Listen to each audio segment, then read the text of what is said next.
আল্লাহ রাব্বুল আলামিন বলেন ওয়ালাকাদ যারানা লিজাহান্নামা কাসীরাম মিনাল জিন্নি ওয়াল ইনস লাহুম কুলুবুন লা ইয়াফকাহুনা বিহা ওয়া লাহুম আ'য়ুনুন লা ইউবসিরুনা বিহা ওয়া লাহুম আযানুন লা ইয়াসমাউনা বিহা উলাইকা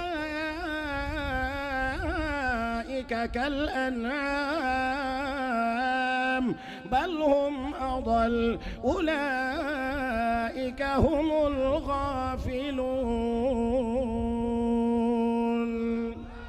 আল্লাহ রাব্বুল আলামিন বলেন অনেক মানুষ এবং জিন বানাইছি জাহান্নামের জন্য। লাহুম কুলুবুন লা ইয়াফকাহুনা বিহা, হৃদয় দিয়েছি তারা বুঝে না। ওয়া লাহুম আ'য়ুনুন লা ইউবসিরুনা বিহা, চোখ দিয়েছি দেখে নাই। ওয়া লাহুম আযানুন লা ইয়াসমাউনা বিহা, কান দিয়েছি শুনে নাই। আল্লাহ রাব্বুল আলামিন বলেন উলাইকা কাল আন'আম, তারা চতুষ্পদ জীবজন্তু জানোয়ারের মতো। আমার আল্লাহ বলেন না শুধু এতটুকুই না, বালহুম আদাল, তার চাইতে আরো পথভ্রষ্ট, আরো গুমরা, আরো নিকৃষ্ট। শুধু চতুষ্পদ জীবজন্তু জানোয়ারের সমানও আল্লাহ বলেন নাই, আরো নিকৃষ্ট বলেছেন, আরো খারাপ বলেছেন। হ্যাঁ মুসলমান, একটু খেয়াল করে দেখেন, খেয়াল করে শুনবেন। এখন মানুষ তো আমরা জীব, কিন্তু সব জীব মানুষ না, আমরা আলাদা। এই মানুষ যদি এলেম অর্জন করে, বিদ্যা অর্জন করে, শিক্ষা লাভ করে, আর উদ্দেশ্য যদি হয় একমাত্র এই শিক্ষা কাজে লাগায়া আমি দুনিয়া কামাই করব, বেশি পরিমাণে খাইব, আর বাড়ি বানায় আরামে বেশি পরিমাণ ঘুমাইব, তাহলে এই বিদ্যার মাধ্যমে একজন মানুষ বিদ্বান হলে সে শিক্ষিত মানুষ হতে পারে না, সর্বোচ্চ শিক্ষিত একজন জীব হইতে পারে। একটু কষ্ট পাইতে পারেন। উদ্দেশ্যই যদি হয় একমাত্র দুনিয়া কামাই করা, তাহলে দুনিয়ার টাকা পয়সা, বাড়ি গাড়ি করা, এই শিক্ষার মাধ্যমে একজন মানুষ সর্বোচ্চ একজন শিক্ষিত জীব হতে পারে, শিক্ষিত মানুষ হতে পারে না। এই কারণে আমাদের দেশের বড় বড় যত মহা দুর্নীতি হয়েছে সব ওই শিক্ষিত জীবদের দ্বারা হয়েছে, শিক্ষিত মানুষের দ্বারা হয় না। আল্লাহ রাব্বুল আলামিন তাই বলেন আর রহমান আল্লামাল কুরআন খালাকাল ইনসান।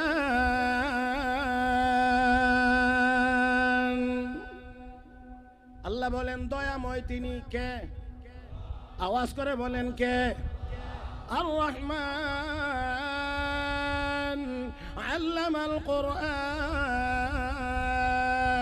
খালাকাল ইনসান।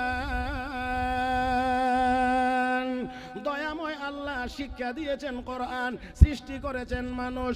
অথচ কথাটা এমন হওয়া দরকার ছিল, সৃষ্টি করেছেন মানুষ, শিক্ষা দিয়েছেন কোরআন।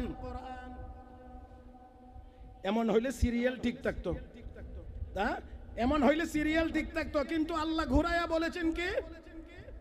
শিক্ষা দিয়েছেন কোরআন, সৃষ্টি করেছেন মানুষ। আর তাকদিমু মা হাক্কুহু তাখির ইউফিদুল হাসার, যেটা পরে বলার কথা এটা আগে নিয়ে এসেছে। আল্লাহ এখানে কথাকে সীমাবদ্ধ করে ফেলেছেন। তার মানে হলো মানুষ ওইটাই হবে যে কোরআন শিখবে। কোরআন শিখবে না এটা মানুষ হতে পারে না। রূপে মানুষ হবে, লাল চামড়ার হবে, কিন্তু স্বভাব চরিত্র কুকুর বিড়ালের চাইতে আরো নিকৃষ্ট হবে। আল্লাহ রাব্বুল আলামিন বলেন ওয়ালাকাদ যারানা লিজাহান্নামা কাসীরাম মিনাল জিন্নি ওয়াল ইনস লাহুম কুলুবুন লা ইয়াফকাহুনা বিহা ওয়া লাহুম আ'য়ুনুন লা ইউবসিরুনা বিহা ওয়া লাহুম আযানুন লা ইয়াসমাউনা বিহা উলাইকা কাল আন'আম বাল হুম আদাল উলাইকা হুমুল গাফিলুন। আল্লাহ রাব্বুল আলামিন বলেন অনেক মানুষ এবং জিন বানাইছি জাহান্নামের জন্য। লাহুম কুলুবুন লা ইয়াফকাহুনা বিহা, হৃদয় দিয়েছি তারা বুঝে না। ওয়া লাহুম আ'য়ুনুন লা ইউবসিরুনা বিহা, চোখ দিয়েছি দেখে নাই। ওয়া লাহুম আযানুন লা ইয়াসমাউনা বিহা, কান দিয়েছি শুনে নাই। আল্লাহ রাব্বুল আলামিন বলেন উলাইকা কাল আন'আম, তারা চতুষ্পদ জীবজন্তু জানোয়ারের মতো।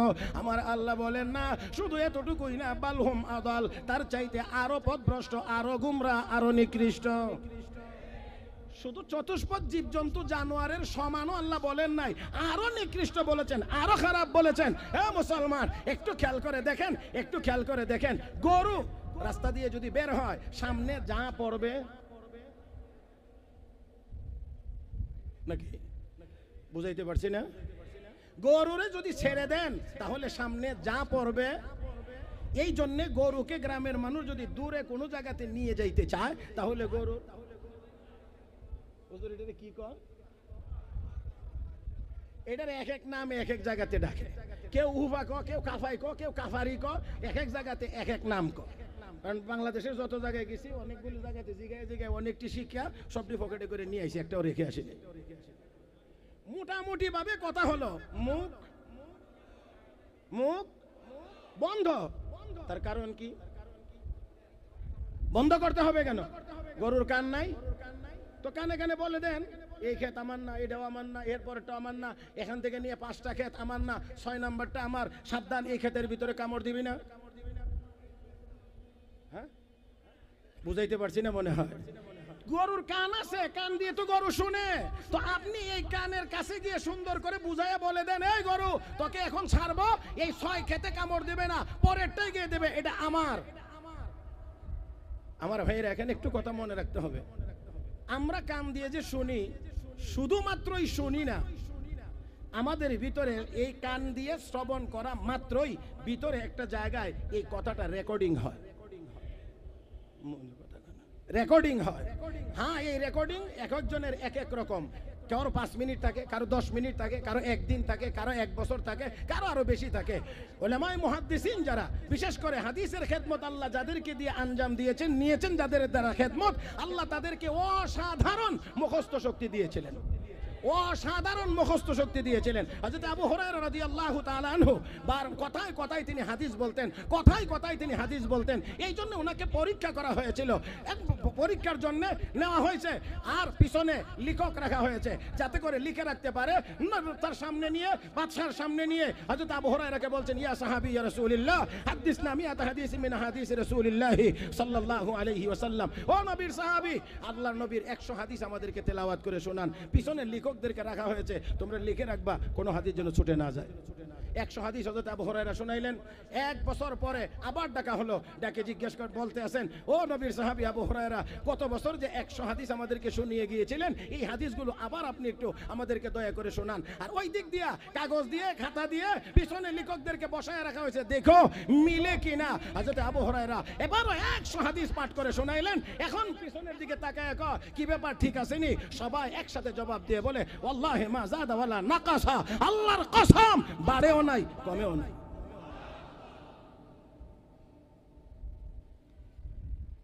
তো এই রেকর্ডিং পাওয়ার এটা এক একজনের এক এক রকম। আল্লাহ যাকে যেমন দিয়েছেন, যাকে যেমন দিয়েছেন। এখানে এত বড় বড় উলামায়ে কেরাম, এখানে আমার ডাইনে বামে শাইখুল হাদিস বৃন্দ বসা, ওনাদের সামনে আমি এই জগতের কথা বলতে গেলে আমার ভিতর কাঁপে। এই জন্য আমি সেই দিকে যাইতেই চাই না। ও মুসলমান, ইমাম বুখারী রাহমাতুল্লাহ আলাইহি মাত্র 11 বছর বয়সে 70,000 হাদিসের হাফেজ হয়েছে। আল্লাহ পাক এত অসাধারণ মুখস্থ শক্তি তাকে দান করেছিলেন। তো বলছিলাম যে শুনলেই রেকর্ডিং হয়, কিন্তু গরুর ভিতরে এই রেকর্ডিং কেমনে বুঝাইতে পারি? আপনারা তো রাজধানীর মানুষ। এখন গ্রামে যদি গিয়ে দেখেন, হাল চাষ যে করে আগে করতো গরু দিয়া, গরুরে বারবার ক্ষেতের আইলের কাছে গেলে লাঠি দিয়া বাড়ি দিয়া, লাঠির মাথার মধ্যে লোহা গাড়া থাকে, এটা দিয়া গুতা দিয়া তারে গুড়ানি লাগে। এই গুতা না দিলে সে ঘুরে না। তো এই ব্যাক করলে এটা জানে না যে আমার তিহানো গেলে ঘুরোনি লাগবো, তো কোন কামে আমি গুতাটা খাই? কথা বুঝেন নাই? কিন্তু ঘুরবে না, ওই জোয়ালের মধ্যে বাড়ি দেওয়া লাগে, ডাইনেটারে গুতা দেওয়া লাগে, তারপরে গিয়ে ঘুরে। তাহলে বোঝা গেল তার স্মরণ থাকে না। এ মুসলমান, কিন্তু আমরা মানুষ, আমাদের আমাদের কথা 5 বছর আগেরটা স্মরণ থাকে, 10 বছর আগেরটা স্মরণ থাকে, 20 বছর আগেরটা স্মরণ থাকে। রব্বে কারীম বলেন, রব্বে কারীম বলেন, ওই গরুরে বারবার বলতে হয়, কারণ তার মুখস্থ থাকে না। কিন্তু তুই তো মানুষ, আমি আল্লাহর পক্ষ থেকে বলা হয়েছে সুদ হালাল না হারাম। ওই বলেন না, সুদ হালাল না হারাম? বলা হয়েছে সুদ হারাম, বলা হয়েছে ঘুষ হারাম, বলা হয়েছে চুরি হারাম, বলা হয়েছে দুর্নীতি হারাম। তারপরেও তুই যদি এটা মানিস না স্মরণ থাকার পরেও, তাহলে তুই গরুর সমান হতে পারিস না, তুই গরুর চাইতে আরো নিকৃষ্ট। সাথে আরেকটু বলতে হয়, তাহলে এই একটু একজন মানুষ দামি শাল, তার গায়ে চাদর, ধরেন 5,000 টাকা দাম, জুতা মুছতেছে 500 টাকা দামের জুতা, এত দামি চাদর দিয়া এত কম দামি জুতা মুছলে আপনারা দেখলে কি বলবেন? হয় নাই, প্রথমেই পাগল কেউ বলবে না। পাগলটা একটু বড় সার্টিফিকেট একটু পরে দেয়, এটা আগে বলবেন যে বোকা। কথা কয় না, আগে বলবেন বোকা। কত বড় বোকা, দেখ এত দামি চাদর দিয়ে এত কম দামি জুতা মুছে। এবার যদি কেউ গিয়ে বলে ও ভাই তোমার গায়ের চাদরটা এত দামি হওয়ার পরেও এত কম দামি জুতা এই চাদর দিয়ে মুছতেছো, এটা কেমন কথা? এটা কেমন করে বলো? এখন যদি সে একটু চোখ রাঙ্গায় বলে জুতাও আমার চাদরও আমার, তোমার কি? হ্যাঁ, যদি বলে জুতাও আমার চাদরও আমার, তোমার কি? তখন আরেকজনে গিয়ে বলবে হুজুর দয়া করে আর কিছু বললেন না। ওই এবার হইলো আপনাদের হিডিয়া। হ্যাঁ, আল্লাহ রাব্বুল আলামিন বলেন ولقد ذرأنا لجهنم كثيرا من الجن والإنس لهم قلوب لا يفقهون بها ولهم أعين لا يبصرون بها ولهم آذان لا يسمعون بها أولئك كالأنعام بل هم أضل। আল্লাহ রাব্বুল আলামিন বলেছেন সব দিলাম, হৃদয় দিলাম, চোখ দিলাম, কান দিলাম, বুঝে না। তারপরে এই না বুঝার কারণে অনেক কিছুই করে। আমি পয়গম্বর যুগে যুগে পাঠাইলাম, পয়গম্বর শেষ হক্কানি উলামায়ে কেরাম পাঠাইলাম, তারা গিয়ে বলে ও দুনিয়ার মানুষ, দুনিয়া কম দামি, জান্নাত বেশি দামি। দুনিয়ার জীবন জান্নাত কামাই করার জন্য এত দামি জীবন দুনিয়া কামাই করার জন্য খরচ করা যায় না। তখন একদল মানুষকে মোল্লারা কিছু বুঝে না। ওই আস্তে কয়েন কিন্তু, মোল্লারা কিছু বুঝে না। আমার আল্লাহ কয় সতর্ক করার পরেও যদি বলে আমার জীবন আমার দুনিয়া আপনার কি? আল্লাহ কয় তুই আর মানুষ না, তুই গরু ছাগলের সমানও না। বালহুম আদল, গরু ছাগলের চাইতে আরো নিকৃষ্ট। আল্লাহ আমাদের সবাইকে বুঝার তৌফিক দান করুন। কষ্ট হচ্ছে না তো? রাগ করেন নাই তো? এবার একটু মিলাইয়া দেখেন, এবার একটু মিলাইয়া দেখেন তাহলে আমরা কোথায় আছি, আমরা কোন দলে আছি। হে মুসলমান, আমরা মুসলমান, আমরা মুসলমান। আমাদের ইতিহাস আছে, আমাদের ঐতিহ্য আছে। আমরা দুনিয়াতে কোনো কুকুর বিড়াল শিয়ালের মতো চলার জন্য আসি নাই। মুসলমান জমিনে এসেছে আল্লাহর গোলামি করবে, সমস্ত মাখলুক মুসলমানের গোলামি করবে। আমার ভাইরা, আমার বন্ধুরা, সেজন্য আমি বলি আমরা মুসলমান ওই জাতির নাম যারা মসজিদে নববীর মিম্বরে দাঁড়িয়ে বলেছিলাম ইয়া সারিয়াতু আল জাবাল, আওয়াজ 1000 মাইল দূরে চলে গিয়েছিল। নদীর নামে চিঠি লিখেছিলাম, নদীতে জোয়ার এসেছিল। আমরা জঙ্গলের ভিতরে ভাষণ দিয়েছি, জঙ্গল খালি হয়ে গিয়েছিল, বসবাসের উপযোগী হয়ে গিয়েছিল। আমরা ওই মুসলমান ঘোড়ার পিঠে সওয়ার হয়ে আমরা আমাদের গন্তব্যে গিয়েছি। আমরা ওই মুসলমান, আমরা নামাজের মুসাল্লা পানির উপরে বিছায়া নদী পার হয়েছি। আল্লাহু আকবারের আওয়াজ দিয়ে বাতিলের মসনদ ভেঙে চুরমার করে দিয়েছি। সেই মুসলমান 200 কোটি মুসলমান 60 লাখ ইহুদির সামনে মাথা নত করে চলার জাতি হতে পারে না।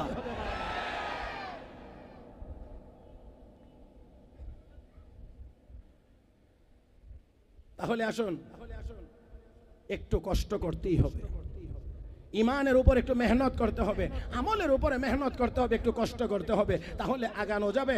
আবার ভাইরা, তাহলে আসুন, বলছিলাম তারা কয়েকজন যুবক, স্মরণ আছে কিনা জানি না, আমি একটু দূরেই চলে গিয়েছিলাম, আবার ফিরে আসার চেষ্টা করছি।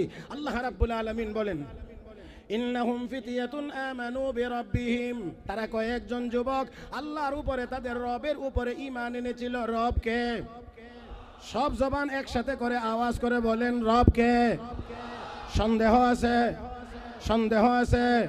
আলহামদুলিল্লাহি রাব্বিল আলামিন। আমাদের রবকে? আরো জোরে, আমাদের রবকে।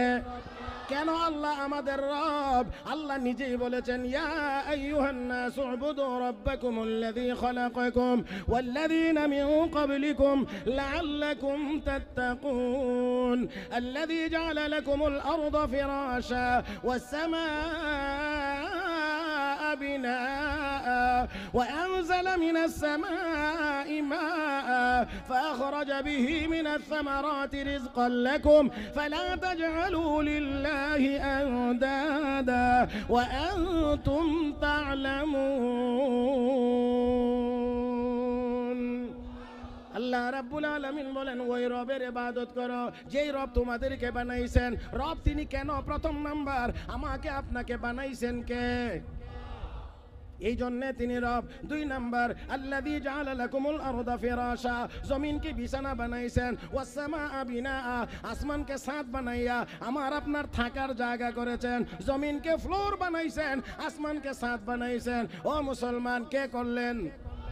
দুই নাম্বার। তিন নাম্বার হলো ওয়া আনজালা মিনাস সামাই মাআ, আসমান থেকে বৃষ্টি নাজিল করে জমিনকে উর্বর করেন। ফাআখরাজা বিহি মিনাস সামারাতি রিজকান লাকুম, এই জমিন থেকে বিভিন্ন রকমের ফলমূল শাকসবজি বিভিন্ন রকমের জিনিস দিয়ে আল্লাহ আমার আপনার রিজিকের ব্যবস্থা করেন। রব তাকেই বলে যিনি বানাইছেন, রব তাকে বলে যিনি থাকার জায়গা করে দিয়েছেন, রব তাকে বলে যিনি খানার ব্যবস্থা করেন। তাহলে এবার বলেন, বানাইলেন আল্লাহ, রাও থাকার জায়গাও দিলেন আল্লাহ, খানার ইন্তজাম করেন আল্লাহ। এবার বলেন গোলামি চলবে কার? গোলামিও চলতে হবে, গোলামিও চলতে হবে। আলা লাহুল খালক ওয়াল আমর, সৃষ্টি যার হুকুম চলবে, সৃষ্টি যার হুকুম চলবে। মুহতারাম হাজিরিন, যদি আল্লাহর হুকুমে আমরা সবাই চলি তাহলে আমাদের সমাজে চুরি থাকবে না। আল্লাহর হুকুম যদি আমরা জনগণ মানি, আল্লাহর হুকুম যদি আমাদের নেতারা মানে, আল্লাহর হুকুম মোতাবেক যদি আমাদের দেশ চলে, আল্লাহর কসম করে বলতে পারি একটা চোরকেও চুরিতে পাওয়া যাবে না। আর এখন এখন চুরি নাই। মাশাআল্লাহ, চুরি আছে না নাই? ও মাইকলা ভাই, এটা আমার গলা চিফাদা ধরে রাখে, একটু একটু ক্লিয়ার করার দেখেন ব্যবস্থা আছে। আমি তো কিছু বলতেও পারি না, ভয়ও লাগে। মুরব্বী উলামা একরাম বসা, মনে কষ্ট পান কিনা, একটু সাউন্ড একটু ক্লিয়ার হইতো, একটু ক্লিয়ার পরিষ্কার। এটা কেমন জানি মানে আনকমন লাগতেছে আমার কাছে অনেক। দেখেন সবে আওয়াজ তো ঠিক আছে, কিন্তু আওয়াজটা একটু পরিষ্কার হইতো। জি, আমার দিক আমার দিক আমার দিক, অন্য কোনো দিক তাকাবেন না দয়া করে। কষ্ট হচ্ছে না তো? চলবে ইনশাআল্লাহ। আল্লাহ তৌফিক দান করুন। মোহতারাম সাহেব হুজুর বলছিলেন শেষ হবার আগে আমার সিমটি দিবেন, এই জন্য উনি এখন নাই। ওই কথা বুঝেন নাই? তার মানে আনলিমিটেড চলতে থাকুক। কথা বুঝেন নাই? এটা মনে হইতেছে আমার কাছে আর কি। যাক, আলহামদুলিল্লাহ সুম্মা আলহামদুলিল্লাহ। আল্লাহ আমাদের আজকের আশা বসাকে কবুল করুন। আরো জোরে বলি। তাহলে আসেন, বলছিলাম যদি চুরি বন্ধ করতে চান, ডাকাতি বন্ধ করতে চান, দুর্নীতি যদি বন্ধ করতে চান, সবকিছু যদি বন্ধ করে যদি সমাজ সুন্দর করতে চান, রাষ্ট্রকে যদি সুন্দর করতে চান, কোরআনের আলো জীবনের সব জায়গায় ছড়িয়ে দিতে হবে। আপনাদের হয়তো পরিচিত কথা, তারপরেও আমি একটু স্মরণ করিয়ে দিয়ে বলছি। হযরত ওমর ফারুক রাদিয়াল্লাহু তাআলা আনহু খলিফাতুল মুসলিমিন, রাষ্ট্র পরিচালনা করছেন কোরআন সুন্নাহর আলোকে। রাস্তায় বের হয়েছেন, দেখে এক রাখাল বকরি রাখালি করতে আছে, ছাগল রাখালি করে। হযরত ওমর চিন্তা করলেন, একটু পরীক্ষা করে দেখি তো, কোরআন সুন্নাহ ভিত্তিক দেশ শাসন করি, নবীর আদর্শে, হযরত আবু বকর সিদ্দিকের রেখে যাওয়া আদর্শে শাসন করছি, এই শাসনের অ্যাকশন কতটুকু দূর পর্যন্ত এসেছে, এই মাঠেও এসেছে কিনা একটু দেখি। এবার গিয়ে দাঁড়াইলেন, দাঁড়ায় কও রাখাল ছেলে শোনো। কি আপনার এইদিকে কি দেখছেন? হ্যাঁ, কিছু আছে নাকি? তাইলে আমার একটু দেখেন না। এ রাখাল, আমি অনেক দূর থেকে এসেছি, মুসাফির মানুষ, ক্ষুধার যন্ত্রণায় কষ্ট করছি, একটা বকরি থেকে একটু দুধ দোয়াইয়া আমাকে দিয়ে দে, আমি একটু পান করি। রাখাল ছেলেটি জবাব দিলেন যে হুজুর, এই বকরির মালিক আমি না, বকরির মালিক আর একজন, আমি রাখাল। আমি ঘাস টাস খাওয়া বাড়িতে নিয়ে গেলে দুধ দোয়া মালিক যাকে ইচ্ছা তাকে দিবেন, আমি দিতে পারবো না। হযরত ওমর চিন্তা করলেন, প্রাথমিক পরীক্ষায় তো আরেকটু আগায়।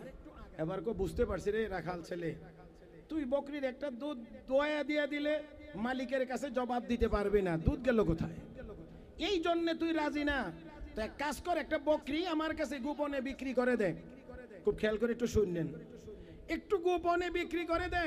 তো গোপনে বিক্রি করে দিলে তুই যা পাইবে সবটাই তোর লাভ। আর গোপনে বিক্রি করার কারণে আমিও দামে কিছু কমে পাবো, এটা আমার লাভ। মার্কেট থেকে মোবাইল যত দামে কিনেন, টানা মোবাইল হইলে এত দাম লাগে নাকি? ওরে বাবা, খুব জোরে কর না, তার মানে জানে। হায় হায়,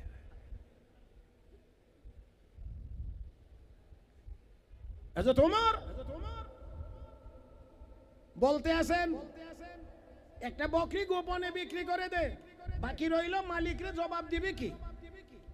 মালিকরে জবাব দিবে কি? তুই বলবি একসাথে অনেক বকরি রাখালি করার কারণে একটা অন্য পালের সাথে হয়তো চলে গেছে, এরকম হয়েই থাকে। মানে অনেক সুরতে বুঝাইয়া দিছেন মালিকরে কিভাবে জবাব দিবে, আর এই জবাব শুনলে মালিকেও মেনে নিবে এমন জবাব শিখাইছে। তো হয়তো তোমার যতই তার জবাব শিখা, সে ততই ভিতরে ভিতরে রাগে ফুলতেছে। রাগের বহিঃপ্রকাশ কিন্তু আপনার যে রাগ করছেন, এই রাগের বহিঃপ্রকাশ কিন্তু চোখে ঘটে। রাখাল ছেলের চোখ বড় হইতেছে আস্তে আস্তে, দেখতে তো হুজুরের মতোই দেখা যায়, চুরির কথা দেখালি কয়। কথা বুঝেন নাই? কথা তো যা বলতেছে সব, শুধু হাসার চিন্তা করবেন না, একটু গভীরে চিন্তা করবেন। হযরত ওমর ফারুক রাদিয়াল্লাহু তাআলা আনহু বলছেন, যত সুন্দর করে চুরির ফর্মুলা শিক্ষা দিচ্ছে, ততই রাখাল ছেলেটি রাগে ফুলতেছে, চোখগুলো বড় হয়ে গেছে। বলা যখন শেষ, তখন ওই রাখাল ছেলেটি হযরত ওমরের দিকে তাকিয়ে বলছেন, ইয়া ইবনাল মালিক ফাআইনাল্লাহ। চিৎকার মেরে কোন আল্লাহু আকবার। এই আওয়াজে না, আরেকটু বড় আওয়াজে কোন আল্লাহু আকবার। ইয়া ইবনাল মালিক ফাআইনাল্লাহ। হে শাহজাদা, হে বাদশার ছেলে, আপনার যে বুদ্ধি দেখা যায়, এটা কোনো সাধারণ মানুষের বুদ্ধি হতে পারে না। নিশ্চয়ই আপনি কোনো বড় নেতার ছেলে হবেন, কারণ বড় বড় চুরি যেমনে যেমনে হয়। ইয়া ইবনাল মালিক, ও বাদশার ছেলে, ও শাহজাদা, ফাআইনাল্লাহ। আমাকে বলুন, দুনিয়ার মালিকরে বুঝানোর সব কথা আপনি আমাকে শিখিয়ে দিলেন, এমনে এমনে দুনিয়ার মালিকরে বুঝানো যাবে? তাহলে আপনি একটু বলেন আল্লাহ কোথায়? আল্লাহকে কি বলে জবাব দেব? কি বলে আল্লাহকে জবাব দেব? আল্লাহ তো সব কিছু দেখতে আছেন। বলেন বলেন, দেখেন কি দেখেন না? হে মুসলমান, আল্লাহ দেখতে আছেন, আল্লাহ দেখতে আছেন। ফাআইনাল্লাহ। তাহলে আল্লাহ কোথায়? আমার বন্ধুরা, একটা রাখাল ছেলের মধ্যে যতটুকু পরিমাণ আমানতদারি আছে, একটা রাখাল ছেলের মধ্যে যতটুকু আমানতদারি ছিল, এতটুকু আমানতদারি যদি আমার দেশের নেতাদের মধ্যে থাকতো, তাহলে কানাডায় বেগম পাড়া তৈরি হতে পারতো না। এই কানাডার বেগম পাড়া কোনো মৌলানা সাহেবের বাড়ি আছে? কোন শাইখুল হাদিস সাহেবের বাড়ি আছে? কোন মসজিদের ইমাম সাহেবের আছে? তাহলে কোন কোন সাহেবের আর আছে? আমার ভাইয়েরা, তাহলে বুঝতে হবে কোন শিক্ষার মাধ্যমে চুরি থেকে বিরত থাকা যায়, কোন বিদ্যায় বিদ্যান হলে ডাকাতি থেকে বিরত থাকা যায়। দুর্নীতি করে না, একমাত্র কোরআনের শিক্ষা, যেই শিক্ষা মানুষকে চুরি করতে বাধা দেয়, কোরআনের শিক্ষা ডাকাতি করতে বাধা দেয়, দুর্নীতি করতে বাধা দেয়। আজকে অনেকেই বুক ফলায় আমাদের দেশে বলার চেষ্টা করেছিলেন যে আমরা দেশকে অনেক দূর এগিয়ে নিয়ে যাচ্ছি। আমিও একদিন বড় আক্ষেপ করে বলছিলাম, বিনয়ের সহিত বলছি, বলেন আপনারা কোন দিকে কতটুকু আগাইছেন? আমার জানা মতে 20 বছর আগে যত চুরি হইতো, এখন তার চাইতে চুরির পরিমাণ বাড়ছে। 20 বছর আগে যত ডাকাতি হইতো, তার চেয়ে ডাকাতির পরিমাণ বাড়ছে। 20 বছর আগে যত ধর্ষণের ঘটনা ঘটতো, তার চাইতে এখন ধর্ষণের পরিমাণ বাড়ছে। যত রকমের খুন খারাপি ছিল 20 বছর আগে, এখন তার চেয়ে বাড়ছে। তাহলে আগাইলেন কোন দিকে? যদি বলেন আগাইছেন, তা আমি বলবো চুরির দিকে আগাইছেন, ডাকাতির দিকে আগাইছেন, ধর্ষণের দিকে আগাইছেন। আগাইলেন কোন দিকে? আমার ভাইরা, কোনটা আগানো আর কোনটা পিছানো এটাও বুঝতে একটু কষ্টই হয় অনেকের। আমি আপনাদেরকে বিনয়ের সাথে বলছি, চিংড়ি মাছ চিনেন? চিংড়ি মাছ, ইসা মাছ, চিংড়ি মাছ, এটা লাভ দেয় কোন দিকে যায়? দেখছেন লাভ দিলে কোন দিকে যায়? তো লাভ দেয় পিছনে যাইতো না সামনে যাইতো? যাওয়ার জন্য সামনে, কিন্তু যায় তার কারণ এটার মগজের ভিতরে ময়লার ট্যাঙ্কি। না এটাও বুঝছেন না? তার মগজের ভিতরে ময়লার ট্যাঙ্কি।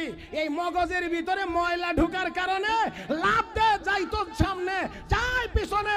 আমাদের দেশেরও অনেক অনেক বড়দের এই ট্যাঙ্কির ভিতরে ময়লা ঢুকেছে, যার কারণে আগেও বোঝে না, পিছনেও বোঝে না।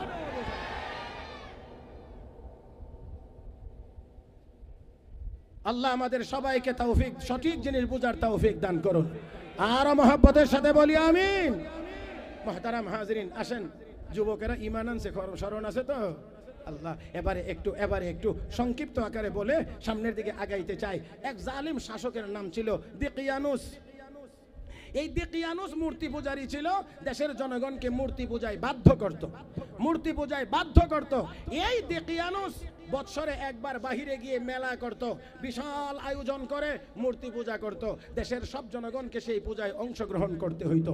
একবার সেই পূজা চলাকালীন সময়ে এক যুবক এই অনুষ্ঠান ছেড়ে আস্তে করে গিয়ে এক গাছের নিচে বসে আছেন। এই সর্বপ্রথম যে যুবক এই গাছের নিচে গিয়ে বসেছিল, তাফসীরের কিতাবে তার নাম লেখা হয়েছে ইয়ামলিখা অথবা তামলিখা। এই তামলিখা গিয়ে নীরবে বসে। কিছুক্ষণের মধ্যে আরেকজন যুবক গিয়ে হাজির, বসে আছেন নীরবে। এইভাবে করে 2 জন, 3য় জন, 4র্থ জন, 5ম জন, 6ষ্ঠ জন, 7ম জন, 7 জন যুবক একত্রিত হয়েছে, কিন্তু কেউ কারো সাথে কথা বলে না, সবাই চুপচাপ। এবার একজন সেই ইয়ামলিখা বা তামলিখা প্রথম দলনেতা সেই মুখ খুলে জিজ্ঞেস করে, কি ভাই, পূজা রেখে আপনারা এখানে এসে নীরবে বসে আছেন, কারণ কি? ভাই আপনি তো আগে এসেছেন, তো আপনি বলেন কেন এসেছেন? আমার মন সাক্ষী দিচ্ছে, আমার দিল বলতে আছে এই মূর্তিগুলো মাবুদ হইতে পারে না, মূর্তিগুলো মাবুদ হইতে পারে। দেখেন দিনগুলি দুর্বল, বানাইলে হয়, না বানাইলে নাই, রাখলে থাকে, না রাখলে নাই। তাহলে এমন জিনিস মাবুদ হতে পারে না। মাবুদ তো আমাদেরকে রাখেন, আমাদেরকে মারেন, আমাদেরকে দুনিয়াতে পাঠান, আবার দুনিয়া থেকে নিয়ে যান, সুস্থ করেন আমাদের রব আল্লাহ, আবার অসুস্থ বানানো তিনি হলেন আল্লাহ। এই মূর্তি কেমন করে মাবুদ হয়? এই জন্যে আল্লাহ রাব্বুল আলামিন জানিয়ে দিয়েছেন কোরআনে, ইয়া আইয়ুহান নাস দুরিবা মাসালুন ফাসতামিউ লাহু ইন্নাল্লাযীনা তাদউনা মিন দুনিল্লাহি لن يخلقوا ذبابا ولو اجتمعوا له وإن يسلبهم الذباب شيئا لا يستنقذوه منه ضعف الطالب والمطلوب। হে মুসলমান, মূর্তিগুলো কখনোই মাবুদ হতে পারে না, মাবুদ হতে পারে না। মাবুদ একমাত্র, আওয়াজ করে বলেন, একমাত্র আল্লাহ। এবার তারা কয় এই মূর্তিগুলো মাবুদ হতে পারে না, এই জন্য আমি পূজার অনুষ্ঠান রেখে এখানে চলে এসেছি। 6 জন সাথী একসাথে জবাব দিয়ে বলেন, ও ভাই আমরাও একই কারণে এসেছি। জোরে জোরে জোরে জোরে, আমরাও একই কারণে এসেছি। এইগুলো মাবুদ হইতে পারে না, এইগুলো মাবুদ হইতে পারে না। এবার দেখেন 7 জন একত্রিত হয়েছে। আসলে 7 জন ইচ্ছা করে শুধু যায় না, আমার আল্লাহ একই চিন্তার 7 জনকে এক জায়গায় জমা করে দিয়েছেন, যাতে করে 7 জনের কাফেলার মাধ্যমে একটা শক্তি সঞ্চয় হয়। 7 জন যুবক এবার উঠে এখান থেকে চলে গিয়েছে। আল্লাহর বান্দারা এক জায়গায় গিয়ে আল্লাহর ইবাদত করা শুরু করেছেন, এক আল্লাহর ইবাদত শুরু করে দিয়েছেন। সংবাদ চলে গেছে ওই জালেমের কাছে, ওই জালেম তাদেরকে গ্রেফতার করে নিয়ে গেছেন। আমার বন্ধুরা, গ্রেফতার করে নিয়েছে। ও মুসলমান, একটু খেয়াল করে দেখেন, 7 জন মাত্র যুবক যারা এক আল্লাহ বিশ্বাস করে। গোটা দেশ হলো মূর্তি পূজার পক্ষে, সবাই মূর্তি পূজারী স্বয়ং বাদশাহ, মূর্তি পূজারী মন্ত্রিসভা, মূর্তি পূজারী সচিবালয়, মন্ত্রী পূজারী সেনাবাহিনী, মূর্তি পূজারী নৌবাহিনী, মূর্তি পূজারী বিমান বাহিনী, সব মূর্তি পূজারী। মাত্র 7 জন যুবক এক আল্লাহ বিশ্বাসী। আওয়াজ করে বলেন, এরা এক আল্লাহ বিশ্বাসী হওয়ার কারণে আল্লাহ যদি তাদের সাথে থাকেন তাহলে তারা দুর্বল না সবল? সাতজন যুবক আল্লাহর ইবাদত করেন, নিয়ে গেছেন। আমার বন্ধুরা, এবার অবস্থা জটিল হইতে আছে। রব্বে কারীম বলেন, ইন্নাহুম ফিতিয়াতুন আমানু বিরাব্বিহিম, কয়েকজন যুবক রবের উপর ঈমান এনেছে। আর যখন অবস্থা সামনে বেগতিক, আমি আল্লাহ তাদের ঈমান রক্ষার জন্য ঈমানের পাওয়ার বাড়ায়া দিয়েছি। ওয়াজিদনাহুম হুদা, আমি আল্লাহ তাদের হেদায়েতের পাওয়ার বাড়িয়ে দিয়েছি। ও মুসলমান, লক্ষ্য করে দেখেন, গোটা রাষ্ট্রযন্ত্র একদিক, 7 জন যুবক মাত্র। এই 7 জনকে এই জায়গায় নিয়ে হাজির করা হয়েছে। খেয়াল করে দেখেন, এমন একটা পরিবেশে এমনি ভিতরটা টক টক টক টক করার কথা। হ্যাঁ, বুঝাইতে পারছি না? দেখেন, এখানে বাদশা বসা, মন্ত্রিসভার সদস্যবৃন্দ বসা, 3 বাহিনীর লোকেরা বসা, সচিবালয়ের লোকেরা বসা, সব মূর্তি পূজার পক্ষে 7 জন যুবককে এই মজলিসে হাজির করা হয়েছে। ও মুসলমান, ভিতরটা টক টক করা একেবারেই স্বাভাবিক। ইন্টারভিউ দিতে গেছেন নি জীবনে? ইন্টারভিউ দিতে এই সময় অনেক সময় সঠিক জানা উত্তর ভয়ের কারণে উল্টা হয়ে যায়। তারপরে আমি কি বলে ফেললাম, হাই হাই, এর উত্তর তো আমি জানি। বুঝেন না? আমার এক বন্ধু আমেরিকা যাবে, এই জন্য আবেদন করছে। এখন তার ইন্টারভিউ কল করা হয়েছে। যেই দিন যাবে তার আগে থেকে মনে মনে অনেক প্রস্তুতি নিয়ে রাখছে। এর মধ্যে একটা প্রস্তুতি এমনও ছিল, যদি জিজ্ঞেস করে বেতন পাও কত, মান্থলি ইনকাম কত, স্যালারি কত, তাহলে বলবে $1000। কত? $1000। পুরা 15 দিন এই তসবিহ আদায় করছে। $1000। এখন যখন এমবাসিতে গেছে, একেবারে ভিতরে এই অফিসারের সামনে গেছে, যাইতেই এখন যখন আসছে যে স্যালারি কত, $1,00,000।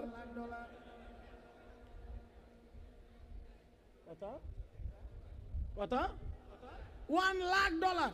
অফিসার জিজ্ঞেস, $1,00,000? ইয়েস। আবার জিজ্ঞাসা, $1,00,000? ইয়েস। এবার পাসপোর্ট উল্টায়া বের হয়ে আসার পরে, হাই হাই, 15 দিন যাবত প্রিপারেশন নিচ্ছি, 1000। এটা 1,00,000 হইল কেমনে? ও দূরে যদি এই অবস্থা হয়, 1000 যদি লাখ হয়ে যায়, তাহলে এবার বলেন, গোটা দেশ একদিক, 7 জন যুবক একদিক। এখন এখানে গিয়ে কথা বলতে গেলে, এখানে আপনাদের একটা কথা জানা থাকারই কথা, মঞ্চে বক্তব্য দেওয়া এটা একটা আলাদা যোগ্যতার নাম। এটা বড় শিক্ষিত হইলেই সবাই পারে না। কথা বুঝেন না? অনেক বড় শিক্ষিত মানুষ মাইকের সামনে নিয়ে দিলে দেখবেন দাঁতে আর মাইকে সংঘর্ষ হইতে আছে। এরকমও হয় অনেক সময়। মাশাআল্লাহ, এই দিক দিয়ে পা মুবারক,